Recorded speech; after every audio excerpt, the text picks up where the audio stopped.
I was 34 the year I took that trip into the mountains of northern Montana. I'd spent a lot of time in the woods, mostly around Wyoming, Idaho, and once up in Alberta, but that trip in September of 2018 was different. I went alone, which wasn't new for me, but I camped deeper than I usually did, farther away from anything resembling civilization. I hadn't planned to stay out that long, just 4 nights max, hunting mule deer and maybe elk if I got lucky. I parked my truck along an old Forestry Service road near a forgotten trailhead and hiked nearly 8 miles in with a 60-pound pack, my rifle strapped to the side. The first night was cold but peaceful. I set up my tent near a small stream I'd marked on an old topographic map. The air smelled sharp, clean, like pine needles and frost. I cooked beans and a small strip of venison I'd packed from a previous trip. I heard some elk bugling from across a ridgeline.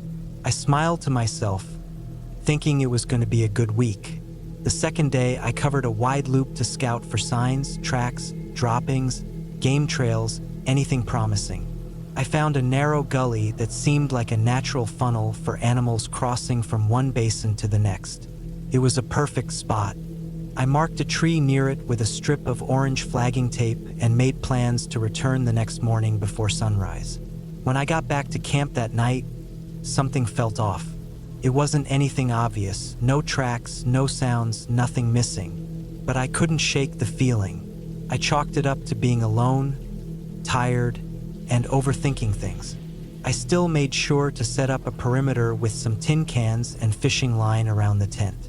Just a habit. I'd seen grizzlies up there before. You learn to take precautions. That night was rough. I kept waking up, not from noise, but just this nagging sense that something wasn't right. I'd drift off, then sit bolt upright, sweating under my sleeping bag. Around 3 a.m., I finally fell into a light sleep and stayed out till first light. Day 3, I hiked straight to the marked spot and posted up before dawn. I stayed quiet, glassing the ridge through my scope, listening. I saw movement twice, once around 8 a.m. and again close to noon, but both times it turned out to be does. No books, no elk. Still, I felt focused, like I was in the zone. My mind wasn't thinking about that off feeling anymore, just the hunt. But when I returned to camp that evening, I froze. My tent was still there, same position, but something had definitely been through my gear. One of the side pouches on my pack was unzipped, and my water filter bag was lying on the ground like someone had dropped it. Not like an animal had dragged it. There were no bite marks, no rips, no dirt smears. It looked carefully set down. I looked around and found no tracks. The ground there was mostly pine needles and dry moss, which doesn't hold prints well. Still, it rattled me. I checked everything. Nothing was stolen. My food bag was untouched, still hung 10 feet up a tree. My rifle hadn't been moved. It wasn't even about theft. It was the knowledge that someone else had been there. Someone walked into my camp, unzipped my pack, looked through it, and left everything behind. That's not curiosity. That's not some hiker accidentally wandering into my setup. That's someone watching me, waiting until I was gone, and then walking in, confident I wouldn't be back for hours. I barely slept that night. Every twig crack outside the tent made me flinch. I kept the rifle inside with me, finger close to the safety. I even kept my boots on, which I never do. I was ready to move if I needed to, but nothing happened. Nothing more, at least. When the sun finally came up, I packed fast. My legs felt stiff, my mouth dry. I didn't eat breakfast. I didn't take down the tent properly. I shoved it, half collapsed, into my bag. I just wanted to get out of there. But the moment I stepped onto the trail back, I knew I wasn't alone. About half a mile out from camp, I noticed something white wedged between 2 tree branches about chest high. It was a crumpled piece of notebook paper. No writing, no markings, just a folded square. It hadn't been there before. It was placed, not dropped. Like someone knew I'd be walking this way and wanted me to see it. I stopped moving.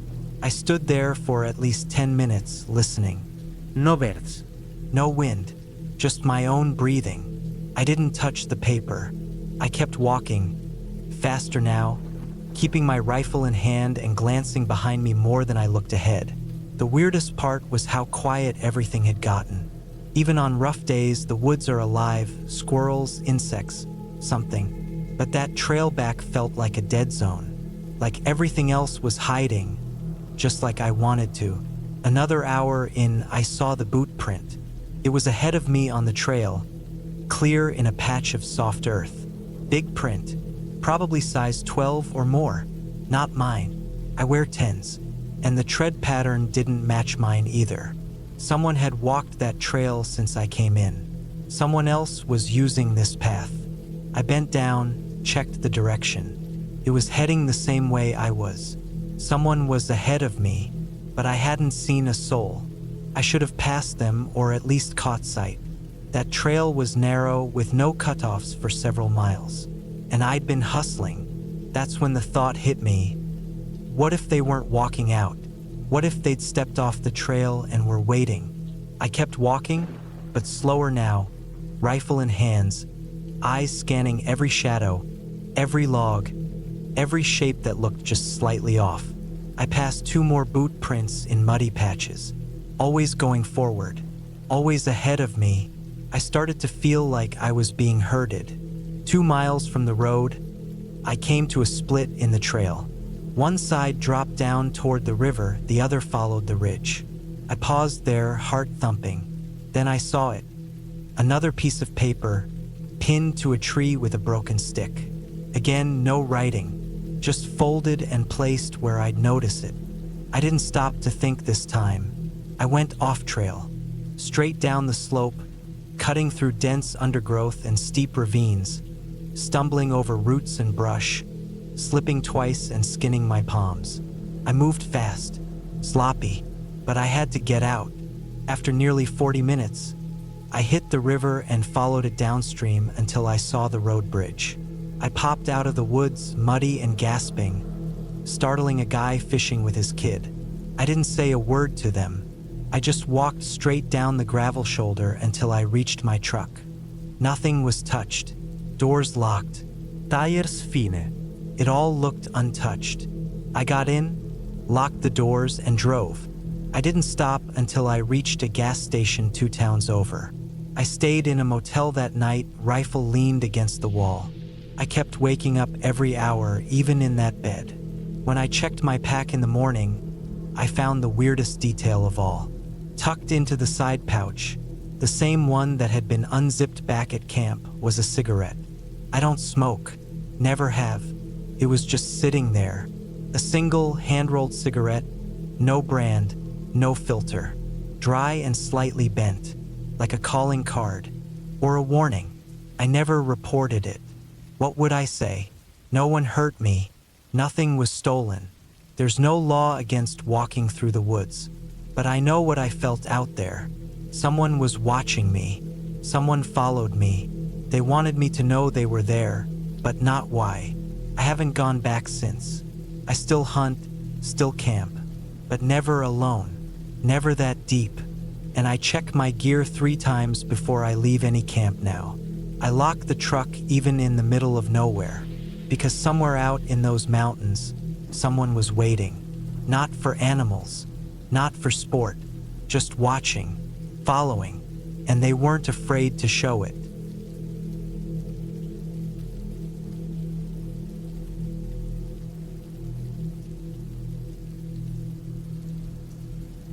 It was the fall of 2017 when I decided to take a solo camping trip in northern Arizona, somewhere near the Kaibab National Forest, about a couple hours north of Flagstaff.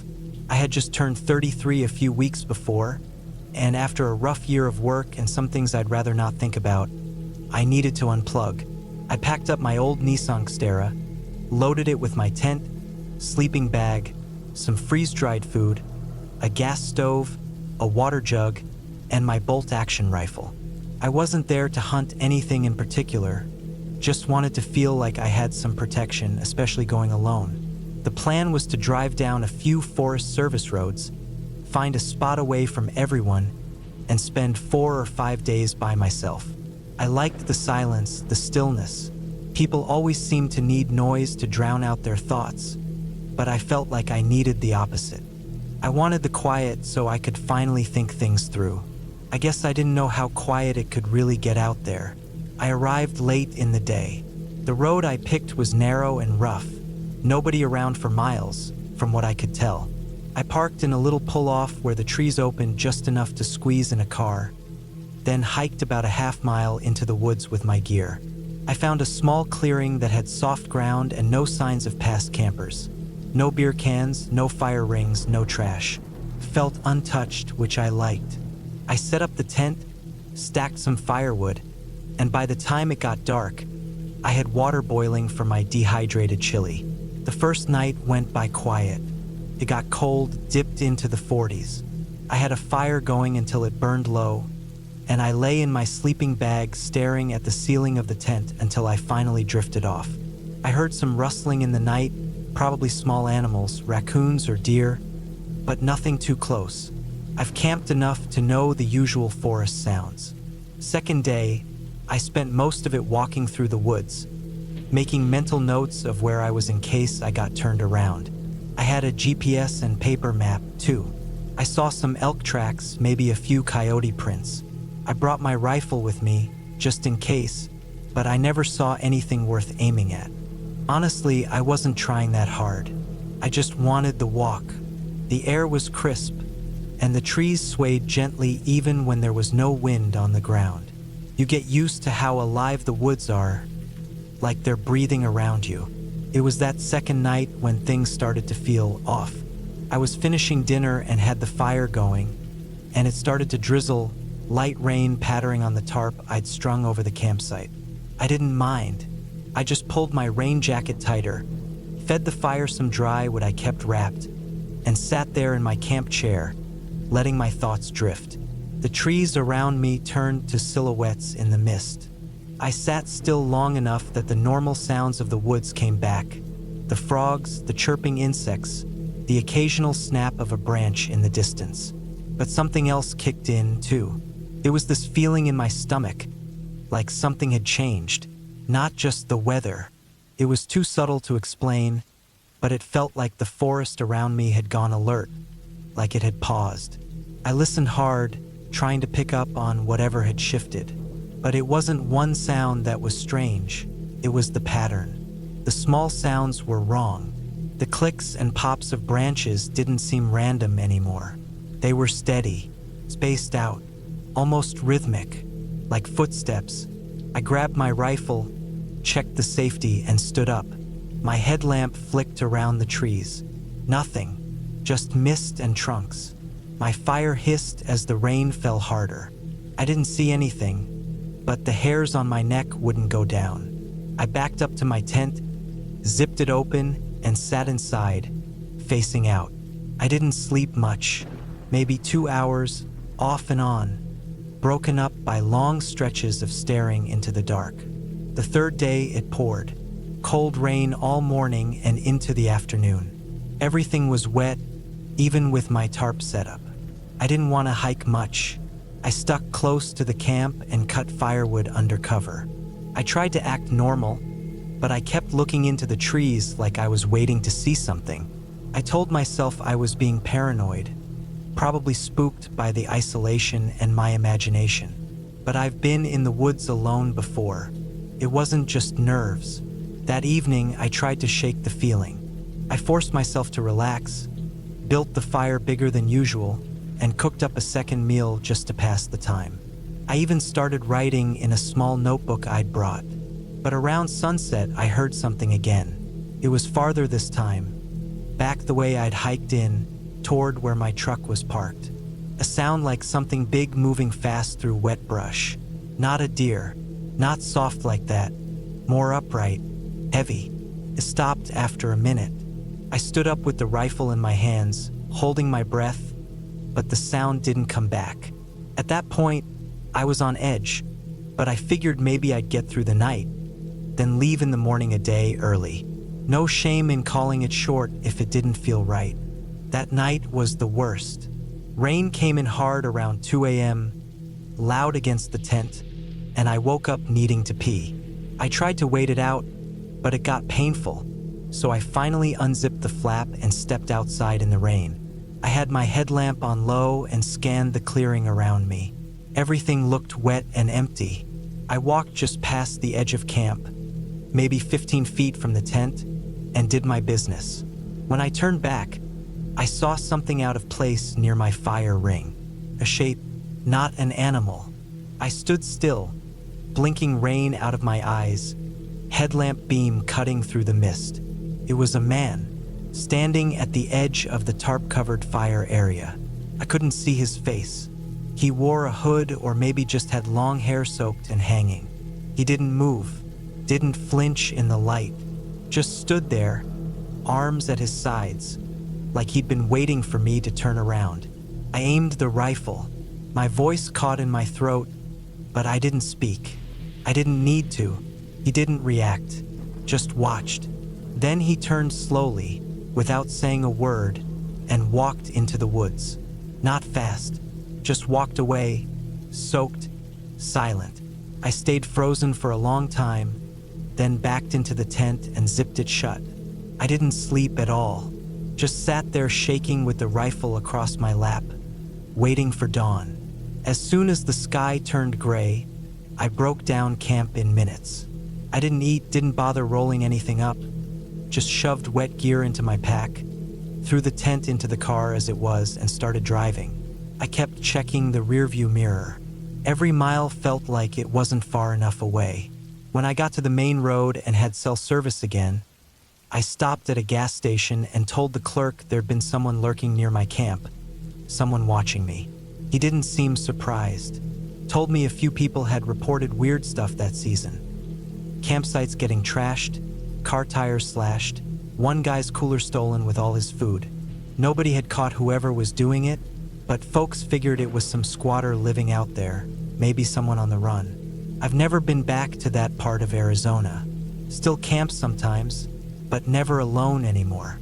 I think about that night more than I should, about how quiet he was, how calm. He didn't want to scare me. He wanted me to see him, wanted me to know he'd been there a while, maybe longer than I even realized. And the worst part is, I don't think he just found me by accident. My tracks were light, barely visible in the rain. But I'd parked in a hidden spot, walked deep into the woods, picked a place far off the trail, felt remote, untouched. But someone already knew it. Someone had been there before. Someone was still there.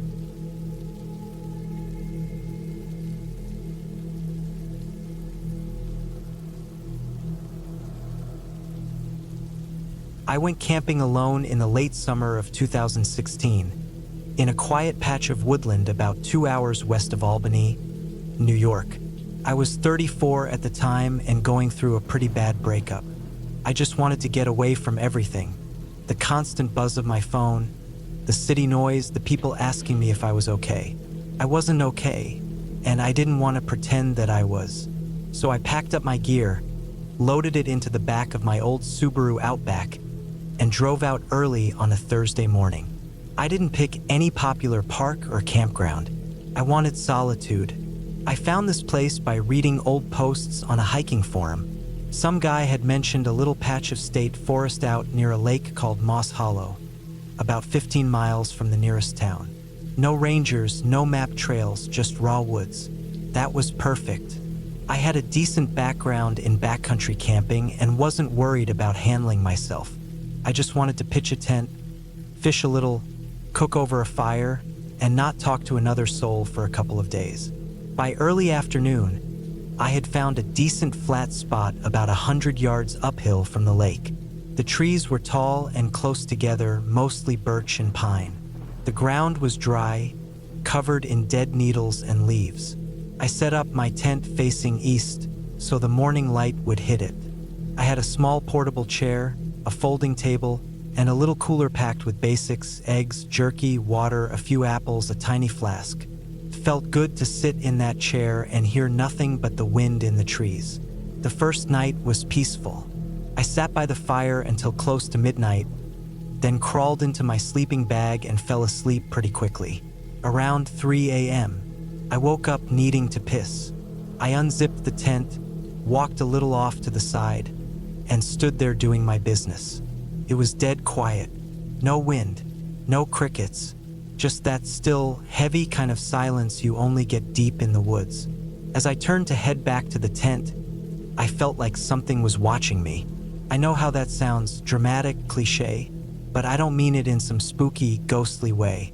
I just mean I suddenly became aware of how alone I was and how far I was from other people. That kind of awareness isn't mystical. It's like an animal sense, something primitive. You feel it in your neck, not your head. I looked around but didn't see anything, and I forced myself to laugh a little, like I could scare off whatever was in my own brain. I got back in the tent, zipped it up, and lay there listening. Eventually, I fell asleep again. The next day, I fished for a bit down by the lake. I didn't catch anything, but I wasn't really trying. I just liked being in the water, hearing the birds and the small splash of my line hitting the surface. I walked back up to camp around noon, made myself some eggs in the cast iron pan I'd brought, and sat there eating in silence. At some point around 2 or 3 in the afternoon, I decided to walk deeper into the woods. I took a small pack, just water, a granola bar, a flashlight, and a folding knife. I didn't plan to go far. I wasn't trying to hike miles. I just wanted to stretch my legs and explore a little. The woods were thick but not overgrown. I kept an eye on landmarks and made sure to walk in a wide arc so I'd loop back to camp easily. About 45 minutes into the walk, I noticed something weird. A tree, maybe a young oak, had been broken in half about 6 feet up. It wasn't snapped by wind or age. It looked bent and twisted, like someone had grabbed it and pulled it down. There were marks on the bark too, like deep grooves. At first, I figured it was a bear. I'd seen claw marks before in other places, and I knew upstate black bears weren't uncommon. But something about the shape of the grooves didn't look like claws. It looked like pressure, like fingers. I kept walking but slower now, ears open. I wasn't scared, just alert. I kept scanning the trees, looking for more signs. I found another tree a few 100 feet away. Same kind of bend, same grooves. Then I saw something else. A pile of rocks, stacked neatly. 6 of them, flat stones, balanced carefully on each other. I crouched down and stared at them for a while. That wasn't natural. I didn't build it, and I was supposed to be the only person out here. I stood up and started heading back to camp. I moved faster now, not running but not wasting time either. I kept checking behind me, listening. The wind had picked up a bit, and I could hear branches swaying. But every now and then, I heard a sound that didn't belong. A crack of something heavy stepping on a stick, or a quick rustle that stopped too fast. By the time I saw my tent again, I felt relief. I didn't want to admit I was nervous, but I was. That night, I didn't light a fire. I ate a cold apple and sat in the dark. I didn't want to draw attention to myself. I had this deep gut feeling that something else was in those woods with me, and I didn't want it to know exactly where I was. I stayed up late, sitting still, barely breathing. I heard movement, not constant, not loud, but spaced out, like something was circling. A twig snap, silence, a small thump, more silence. It came from different directions over the next few hours. I stayed in the tent, hand on my knife, and didn't sleep much. At dawn, I made the call to leave. I packed fast. I didn't eat. I didn't even clean my pan or fold the tent properly. I just shoved everything in the car and drove. The whole drive back to Albany, my head kept going over the sounds, the bent trees, the stacked rocks. I kept trying to explain them away. Maybe it was some local kid messing around.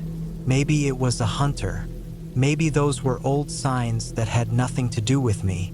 But the one thing I couldn't forget, and still can't, was the final moment before I drove off. As I closed the hatch of my Subaru, I glanced back into the trees one last time. There was something there.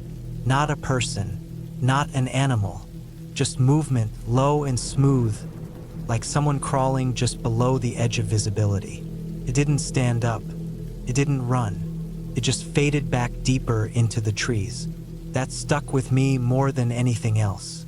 The idea that whatever it was had been watching, staying low, never showing itself fully. It wasn't curious. It wasn't scared. It was careful, calculated. I haven't gone camping alone since. I still camp, but only in managed parks with people nearby. I check in at the stations. I pick spots near others. I never go fully off-grid anymore.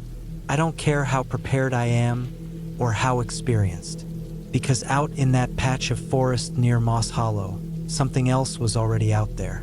And it didn't want to be found, not fully, but it wanted me to know I wasn't alone.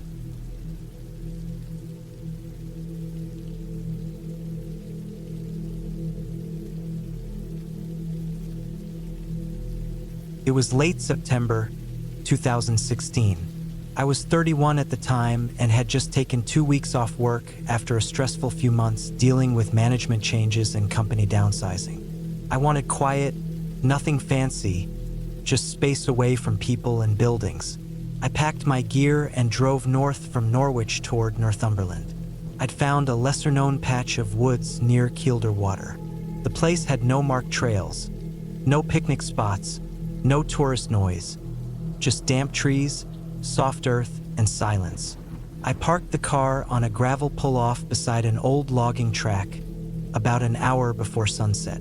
It had rained the day before and the ground was still soft, but the skies were clear for now.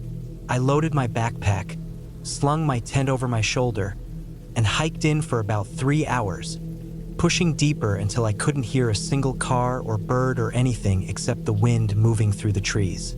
I found a good spot in a low clearing, dry enough but surrounded by thick forest in all directions. I set up the tent, cooked a bit of rice and tuna on the stove, then rolled into my sleeping bag just as a light drizzle started hitting the rainfly. That first night passed quietly. I slept well. The next day I explored the area. There were no signs of other people, no old fire pits or wrappers or footprints. I collected some dry wood under fallen logs, made a small fire to warm up a can of beans, and sat in silence. There was something deeply calming about how empty it all felt. No reception, no noise, no one. I stayed there for 2 more days. By the 4th night, things changed. It had been raining hard all day, non-stop. My gear held up fine, but everything outside the tent was soaked. I hadn't left the camp since early morning. I just read, brewed tea, and stayed bundled up. By nightfall, the wind picked up. I remember lying on my back, listening to the tent fabric rustle and pulse with each gust. I wasn't scared, just tired of being damp. I had no sense of time in the dark, but it was probably after midnight when I started picking up on something unusual. At first, I thought it was just the wind messing with the trees, low, slow creaks like wood groaning under pressure. But then the sound stopped, sharply, and I noticed something else. A smell, strong, damp, and sour, like sweat mixed with soil, not the normal forest smell. This was sharper, closer, almost like rot, but not quite. It was the kind of stink you notice right away, like something isn't right. I sat up slowly in my sleeping bag. The rain was still hitting the tent hard, but there was something else now. Faint movement, not branches swaying, it felt too close for that. I couldn't hear footsteps, exactly, but the sound of wet leaves shifting and soft soil compressing under weight. Slow, heavy movement. I stayed still. I didn't even breathe through my nose, just listened. A part of me wanted to unzip the flap and look outside, but I knew how foolish that could be. I wasn't near help.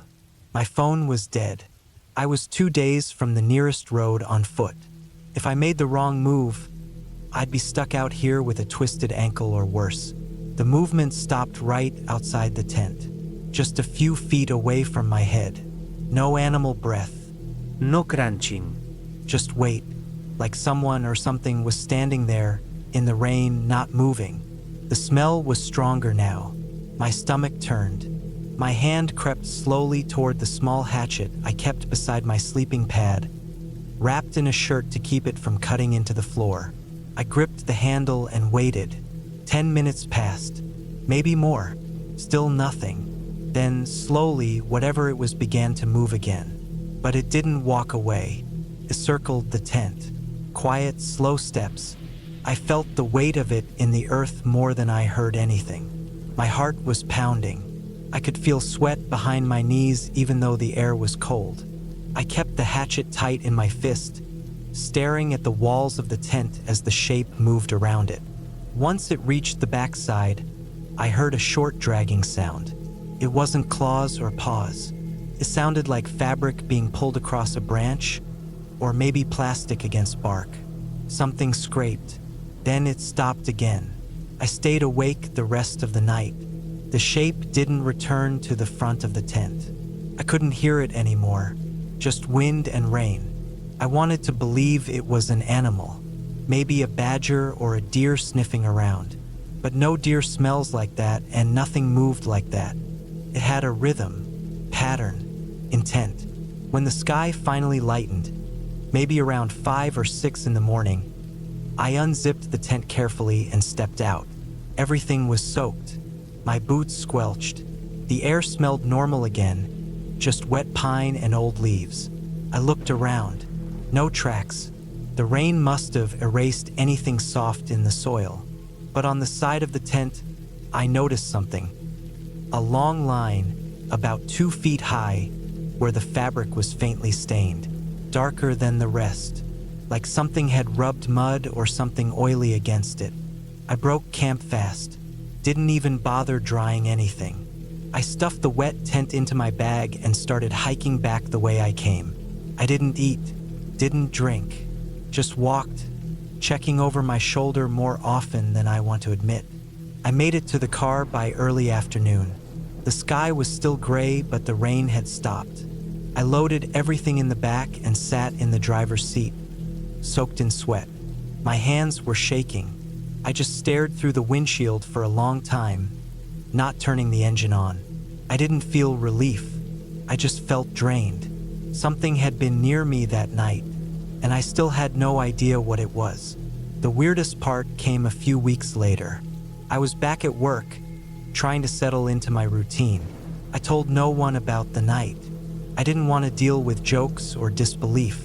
But out of curiosity, I checked some hiking forums, not for help, just to see if others had camped in that part of the woods. There were only a few mentions of the area. One guy said he hiked through there the summer before and noticed strange piles of stones along a ridge, not naturally placed. Another person mentioned a bad smell and hearing movement at night, but chalked it up to a fox or maybe wild pigs. Nobody had real answers, but one comment stood out. It was buried in a thread about Kilder's outer areas. The post was short and from an anonymous user. It said, "Avoid the low clearings after rain. Something follows the smell." That was it. No explanation. No follow-up. I never went back.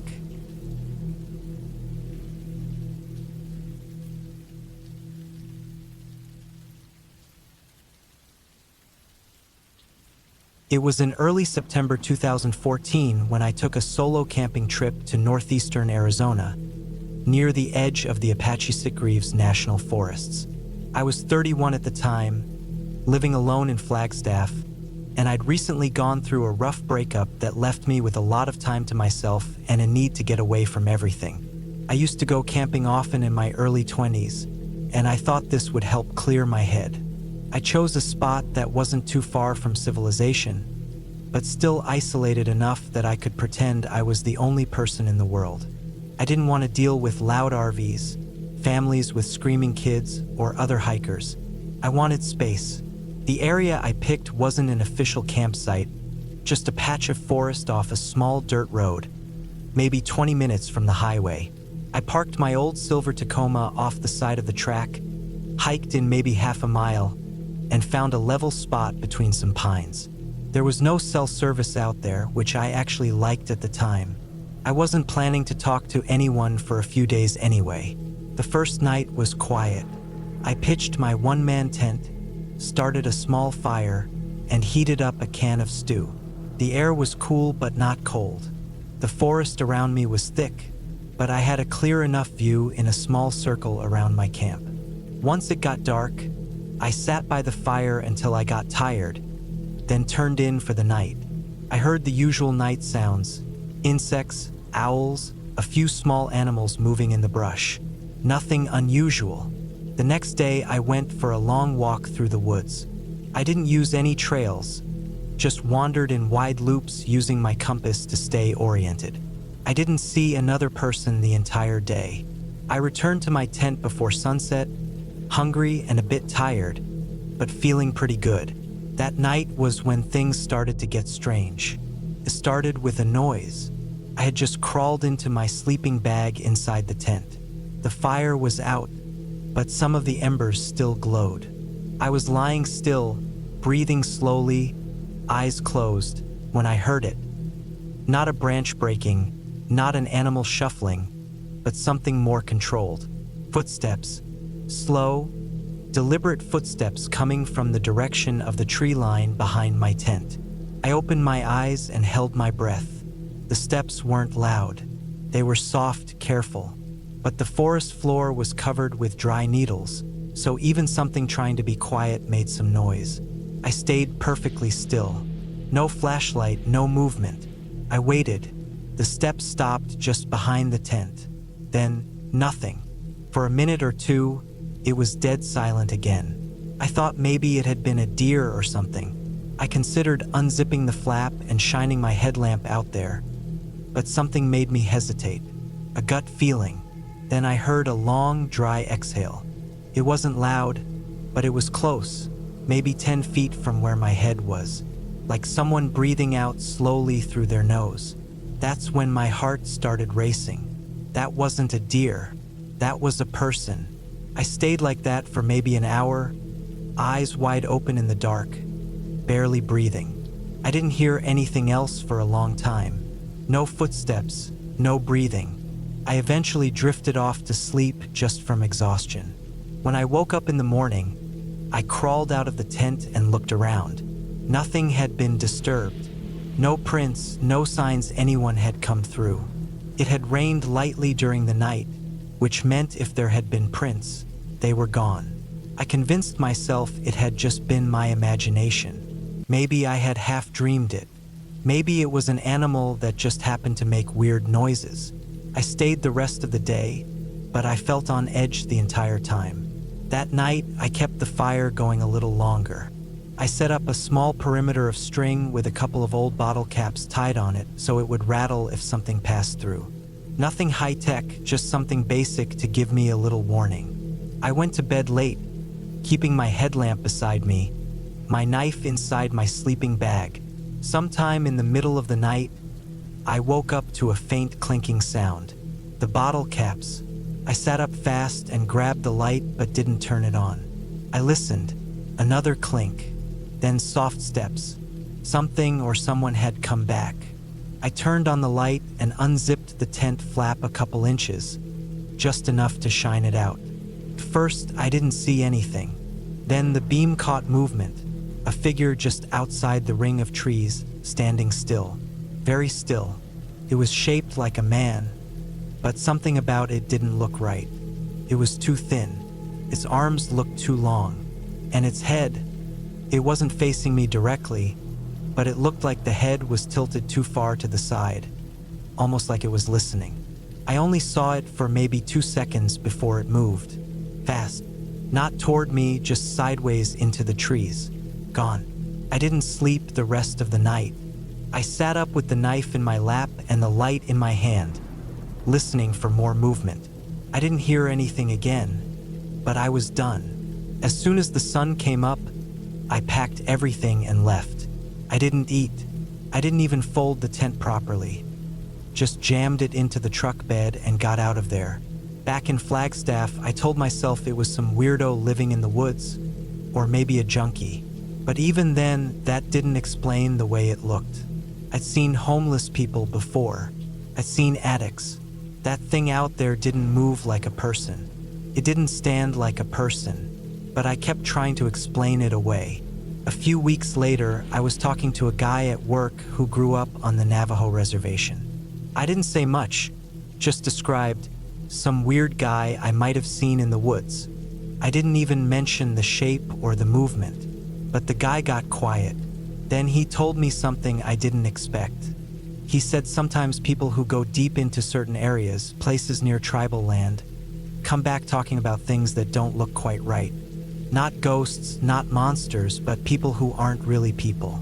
He didn't use the word skinwalker, and I didn't ask him to, but I knew that's what he meant. I don't tell that story often, not because I'm scared people won't believe me, but because I still don't understand what I saw.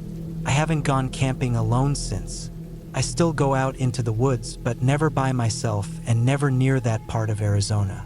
To this day, I can still picture the way that thing moved, the way it turned its head, the way it stood there as if it was waiting. Felt wrong. Not supernatural, not magical, just wrong, like a man who had forgotten how to be a man. I'll never know what it really was, but I know what I felt, and that was enough. I never went back. I never will.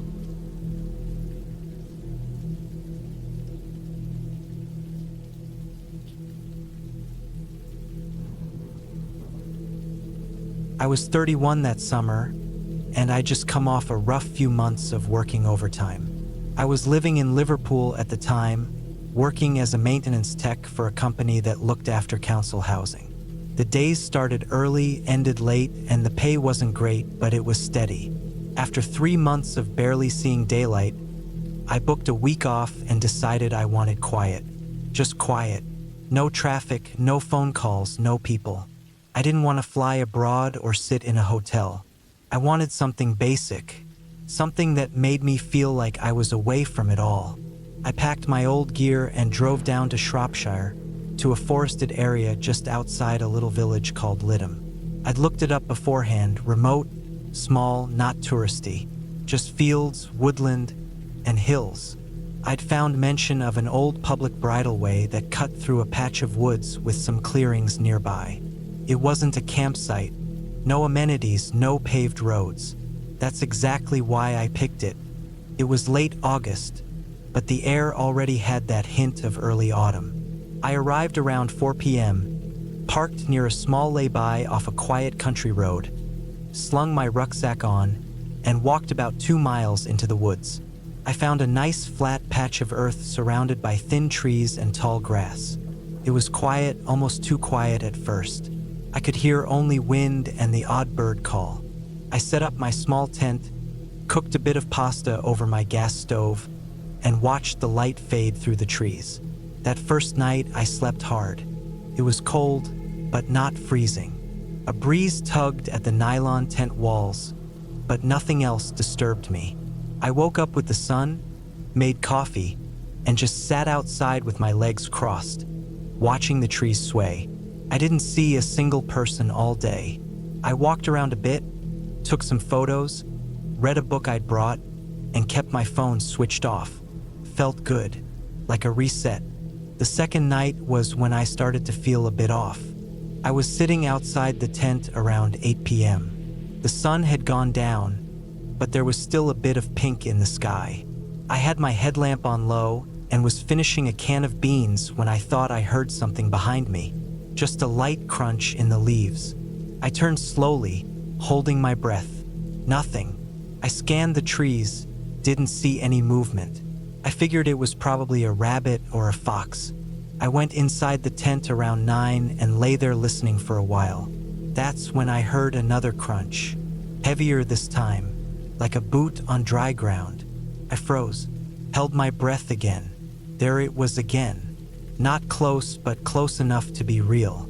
I zipped open the flap just enough to peer out, but I couldn't see anything. No flashlight, no movement, just dark trees and the low rustling of branches.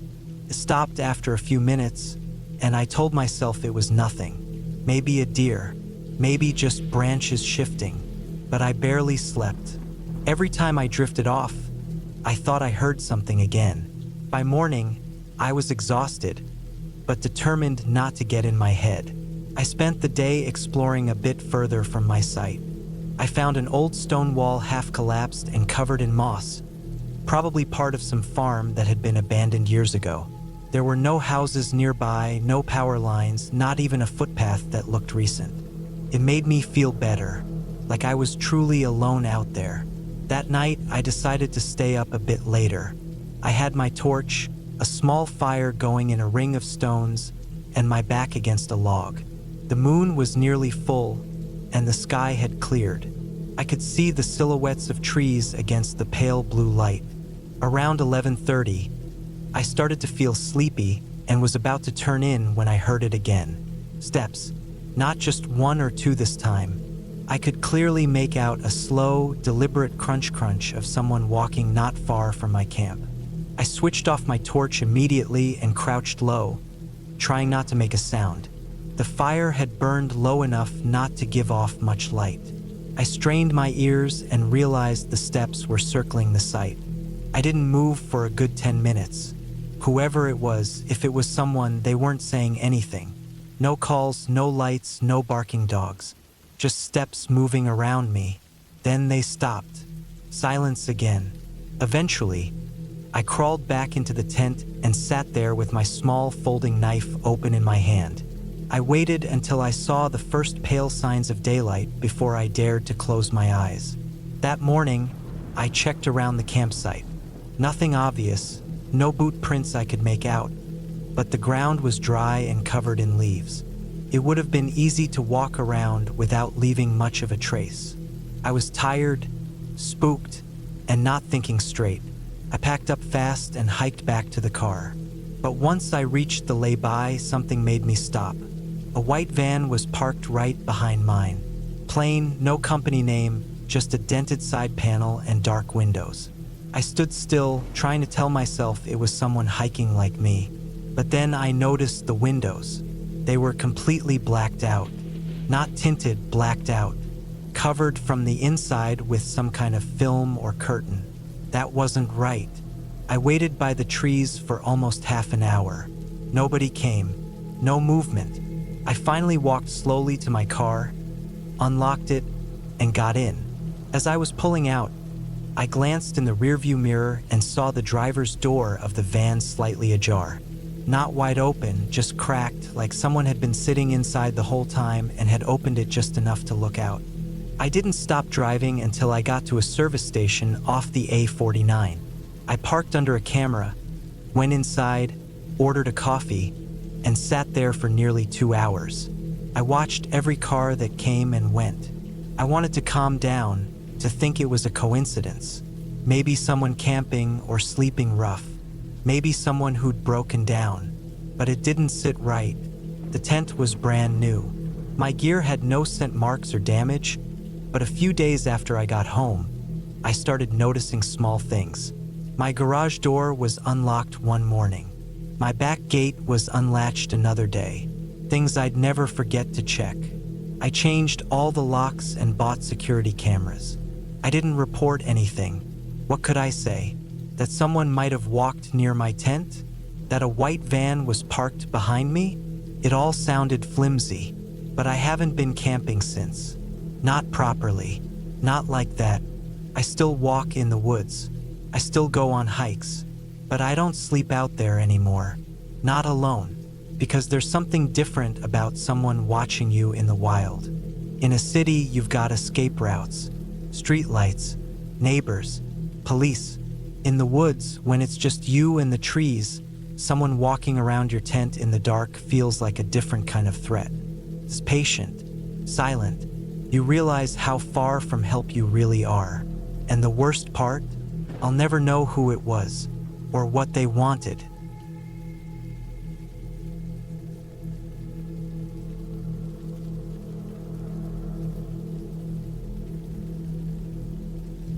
It was October of 2013, and I had driven out to the Peak District in central England for a weekend of camping alone.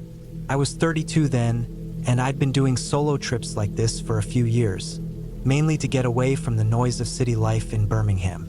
I worked long hours as a mechanic and barely saw daylight during the week. These solo camping weekends were the only way I could really breathe.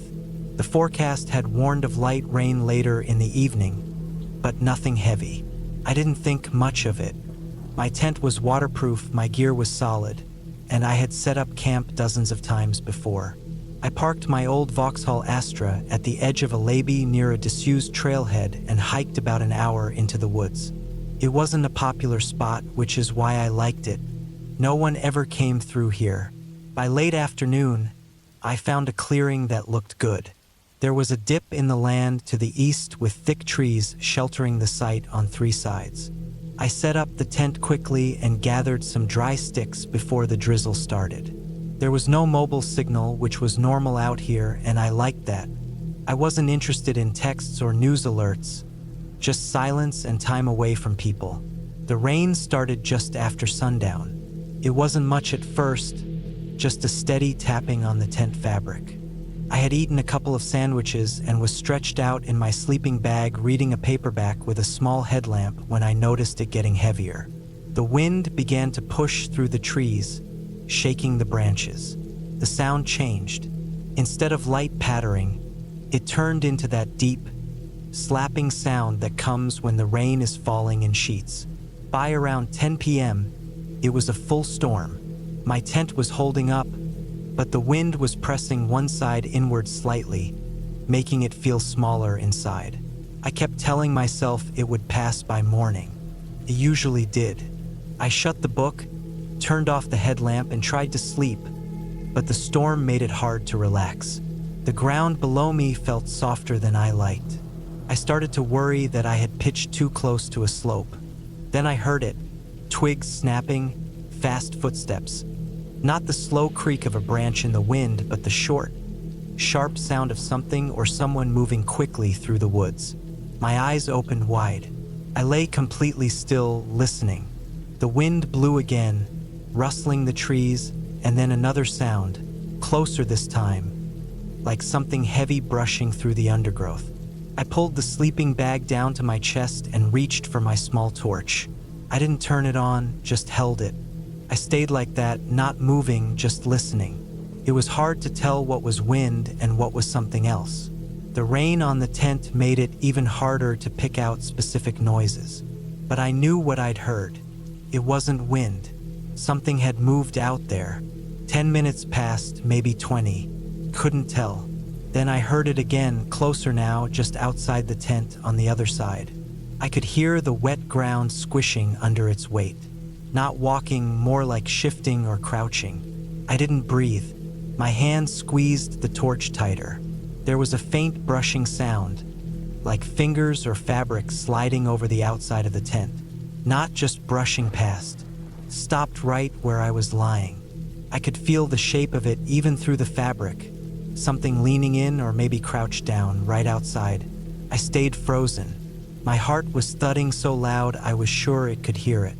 My legs were cramping from how still I was, but I didn't dare move. The brushing stopped, and for a few seconds there was just silence except for the rain. Then, as quietly as it had come, it moved away. I heard the squish of its steps again, fading. I waited. I didn't sleep. Couldn't. By the time the sun started to rise, the storm had calmed. The rain had stopped sometime before dawn.